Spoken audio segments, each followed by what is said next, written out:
Dean Martin had sung for 5 presidents, sold 30 million records, and owned a penthouse in Beverly Hills, where the walls were lined with gold albums.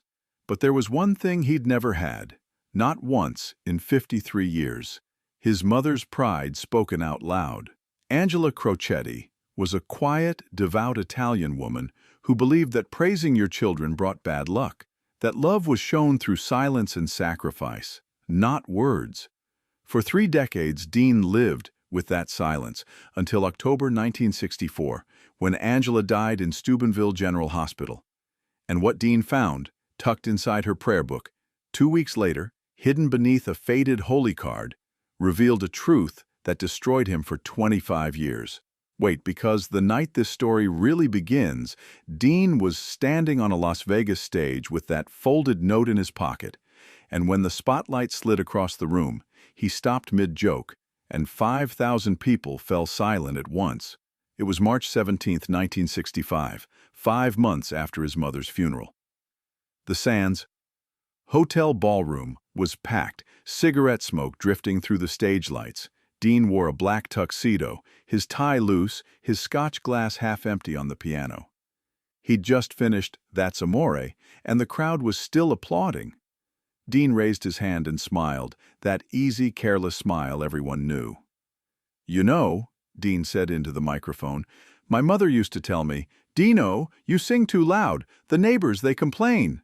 The crowd laughed. "So I told her, 'Mama, the neighbors are 3 miles away.' And she said, 'Exactly.'" More laughter. A woman in red at table 7 covered her mouth. Dean set the glass down and glanced toward the band. The drummer had his sticks poised. In exactly 12 minutes, Dean was scheduled to start his second set. But then something caught his eye. A man in the 3rd row was standing, holding a white envelope. Dean's smile didn't change. He was too much of a professional, but his chest tightened. The man was older, maybe 60, with gray hair and a dark suit. He wasn't moving, just looking at Dean with eyes that seemed to carry weight. Write in the comments, where are you listening to this story from, and what time is it right now? The band leader lifted his baton, waiting for Dean's signal. The crowd was still laughing, still clapping, still riding the wave of the joke, but Dean didn't move. He was staring at the man, at the envelope, at the way the spotlight had just barely caught the edge of it, making the white paper almost glow. And for just a second, so brief that maybe only the people at the closest tables noticed, Dean's hand went to his jacket pocket. To the folded piece of paper he'd been carrying for 5 months. The note his mother had hidden in her prayer book. The note that said in her shaky handwriting, the handwriting that had gotten worse in her last year, "Dino, I was always proud. I just didn't know how to say it in English. Forgive me." Remember this moment because Dean had read those words exactly 147 times since finding them, once every morning before leaving his house, and he still didn't know if they made things better or worse. Notice what happened next, because it's the part most people in that room never understood, the part that would get told and retold in different ways over the years until nobody could quite agree on what really happened. Dean raised his hand again, but this time it wasn't to cue the band. It was to stop them. The gesture was small, just a lifting of his palm, fingers spread, but every musician on that stage knew what it meant. The trumpet player lowered his horn mid-breath. The drummer's sticks hovered above the snare like hummingbirds frozen in mid-air. The piano player's hands pulled back from the keys. The room went quiet. Not silent. There were still glasses clinking at the bar, chairs scraping against the carpet, low murmurs rippling through the tables, but quiet enough that when Dean spoke, everyone heard him. "Hold on," Dean said softly, his voice barely touching the microphone. He wasn't smiling anymore. The easy charm had slipped off his face like a mask someone had forgotten to tie on properly. "Just hold on a second." He stepped to the edge of the stage. The spotlight operator followed Dean's gaze, and the beam swung across the tables until it landed on the man in the 3rd row. The man didn't flinch, just stood there holding the envelope out. Someone near the bar muttered, "What the hell is going on?" The man didn't flinch, didn't blink. He just stood there holding the envelope out toward the stage like an offering at an altar. Dean crouched down, one hand on the microphone stand. "You got something for me?" The man nodded and took 2 steps forward, holding the envelope higher. His hand was shaking. A woman at the next table whispered, "Is this part of the show?" Dean reached out. The man stepped closer. Weathered, lined, sad, and familiar. That jawline was exactly like his Uncle Vincenzo's, the uncle who died in Italy before Dean was born. Their fingers touched, rough, calloused, and then the envelope was in Dean's hand. "She told me to give this to you," the man said quietly, and his accent was Italian, thick, old country, the kind of accent Dean's mother had never lost no matter how many years she'd lived in Ohio. "Your mother, she told me before she died. She said, when Dino stops singing, give him this." Dean's fingers closed around the envelope. It was thin, light. He turned it over. On the front, in his mother's handwriting, that shaky, careful script she'd used when writing in English, it said, "For Dino, when he stops singing." The room was completely silent now. Even the waiters had stopped moving. Nobody breathed. Dean stood up slowly, the envelope in one hand, the microphone in the other. He looked at the man. Really looked at him. "Who are you?" "Giuseppe," the man said, and his voice cracked. "Your mother's cousin, from Montesilvano. I came to America last week. I came to see you sing. She made me promise. 2 days before she died, she gave me this and she said, 'You go to Las Vegas. You watch my Dino sing, and when he stops, you give him this.' So I came." Dean didn't respond. He couldn't. His throat had closed up like someone had wrapped wire around it. He just stared at the envelope. The paper was soft, worn, like it had been folded and unfolded many times. Listen to what Dean did next, because it's the part that changed the entire night, the part that nobody who was there ever forgot. He turned away from the microphone and walked to the back of the stage, near the piano where his Scotch glass sat empty. The crowd watched. The band watched. Nobody moved. Dean stood there for a long moment, his back to the audience, one hand in his pocket, touching the first letter, the other holding the new envelope. Then slowly, carefully, like he was diffusing a bomb, he opened it. Inside was a single piece of paper, lined notebook paper, the kind kids use in school. His mother's handwriting covered one side. The ink was blue, ballpoint pen. Some of the letters were smudged, like she'd been crying when she wrote it and her hand had dragged across the wet ink. Dean's eyes moved across the lines. The first sentence said, "My Dino, my beautiful boy." The second said, "I am sorry I never told you."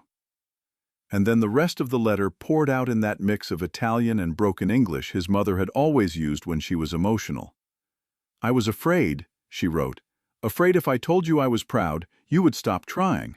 Afraid if I said you were good, you would not work to be better. Afraid if I loved you out loud, God would take you away from me like he took your brother." Notice that last part, because Dean had never known his mother thought about his brother that way, the baby who died 3 months before Dean was born, the ghost that had lived in their house his entire childhood without anyone ever speaking his name. "So I stayed quiet. I prayed for you every day. I lit candles. I told the priest, 'My son sings like an angel.' And I told the women at church, 'My Dino is on the radio, my Dino is in the movies.' And I came home and said nothing because I thought silence would keep you safe." Dean's hand started shaking. He gripped the paper harder, but that only made it worse. His shoulders dropped, his head bowed. "But now I am dying, and I see I was wrong." The letter continued. "Silence did not keep you safe. It only kept you away. Forgive me, my son. I was always proud. From the first time you sang in the barbershop when you were 7 years old." And here, Dean had to stop reading for a second, because he remembered that day, remembered his father's customers dropping coins in a jar. "I was proud. Every day since, I was proud. I am still proud. I will always be proud. Your mama." Dean stood there for 10 seconds, 15, 20. The room held its breath. Someone coughed, near the back, and it sounded like thunder. Then Dean folded the note carefully, creasing it along the same lines his mother had used, and slid it into his jacket pocket next to the first one. He stood there for another moment, perfectly still, staring at the back wall. Then he turned around, walked back to the microphone, and picked up his empty Scotch glass. He looked at it, set it back down, looked out at the crowd. His eyes were wet, but his voice, when he spoke, was steady. "My mother," Dean said quietly, and the microphone picked up every word, every breath. "Never told me she was proud of me. Not once. Not in 53 years. He paused, and in that pause you could hear the air conditioning humming, the ice melting in someone's drink. "She just told me, in that letter—" His voice caught, and he had to stop, had to swallow, had to breathe. "She just told me she used to stand outside the church in Steubenville every Sunday after Mass and brag to the other women. 'My son sings on the radio,' she'd say. 'My Dino.' And then she'd walk home and never say a word to me about it because she thought silence would keep me safe." The silence in the room wasn't uncomfortable anymore. It was something else, something softer, something sacred. Dean looked down at Giuseppe, still standing in the third row with his hands folded in front of him, like he was in church. "Thank you," Dean said, and his voice broke on the second word. "Thank you for keeping your promise." Giuseppe nodded once, slow and solemn, then sat down. The woman next to him, the one with the pearls, was crying openly now, mascara running down her cheeks in black rivers. Dean turned to the band. The piano player was wiping his eyes with his sleeve. The drummer was staring at his shoes. "Let's do 'Memories Are Made of This,'" Dean said. "Slow, real slow." The piano started, soft, gentle. Just the right hand playing the melody. No chords yet, no rhythm. Dean closed his eyes and began to sing. And this time his voice wasn't smooth or careless or easy. It was raw.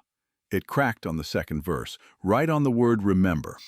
And he had to pause, had to breathe, had to find the strength to keep going. But he did. And by the time he reached the chorus, half the room was crying with him, and the other half was trying not to. When the song ended, Dean set the microphone back on the stand very carefully, like it was made of glass. He nodded once to the crowd, just a small dip of his head, nothing theatrical, nothing performative, and walked off stage without a word. The applause started slow, then built, then became deafening, a wall of sound that followed him into the wings. But he didn't come back for an encore. He didn't smile. He didn't wave. He just kept walking, past the stage manager who reached out to touch his shoulder, past the dressing rooms where other performers were getting ready for late shows, all the way to the parking lot where the desert air was cold and clear and full of stars. He sat in his car for 40 minutes with both letters in his lap, the interior light casting shadows across the dashboard, reading them over and over, his mother's words blurring together with his tears until he couldn't tell where one sentence ended and another began. And when he finally started the engine and drove back to his hotel, he didn't turn on the radio. He just drove in silence. The same silence his mother had lived in, the same silence he'd finally, after 53 years, learned to understand. Years later, people who were at the Sands that night would tell the story differently. Some said Dean broke down on stage and couldn't finish the show. Some said he never opened the envelope at all, just held it and walked off. Some said the man in the third row was a ghost, that there was no Giuseppe, that the whole thing was staged. But the people who were sitting close enough to see Dean's face when he read that second letter, the ones who saw his hand shake, saw his jaw tighten, saw the single tear that ran down his cheek before he turned away, they all said the same thing.